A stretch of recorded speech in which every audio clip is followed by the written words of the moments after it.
क्रांती news, आवाज सर्वसामान्यांचा। मुंबई नाशिक महामार्गावरील कळमगाव क्रॉसिंग येथे पायी चालत असताना भरधाव दुचाकीने दिलेल्या धडकेत कळमगाव येथील एका व्यक्तीचा उपचारादरम्यान मृत्यू झाला। या दुर्दैवी घटनेमुळे परिसरात हळहळ व्यक्त होत आहे।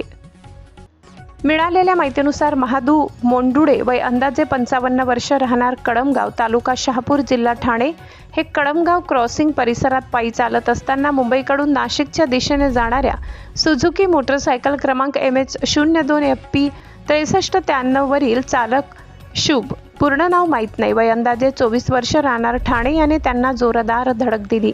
या अपघातात महादू मोंडुडे हे गंभीर जखमी झाले, तर दुचाकी चालक शुभ याला किरकोळ दुखापत झाली।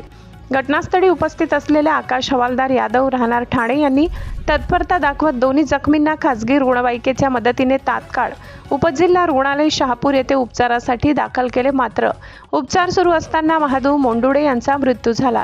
अपघाताची माहिती मिळताच शहापूर पोलीस ठाण्याचे ठाणे अंमलदार पोलीस हवालदार गोविंद कौर यांनी घटनास्थळी आवश्यक कार्यवाही केली। या प्रसंगी शहापूर पोलीस अधिक तपास करीत असून अपघाताची नोंद EDAR व PM राहत पोर्टलवर करण्यात येत आहे। कळमगाव क्रॉसिंग परिसरात वाढत्या वाहतुकीमुळे नागरिकांनी अधिक सावधगिरी बाळगण्याची गरज व्यक्त केली जात आहे। प्रतिनिधी सगीर शेख खर्डी। अशाच नवनवीन बातम्या पाहण्यासाठी आमच्या महाराष्ट्र क्रांती न्यूज या YouTube चॅनलला लाईक करा, सबस्क्राईब करा आणि बेल आयकॉनला प्रेस करा।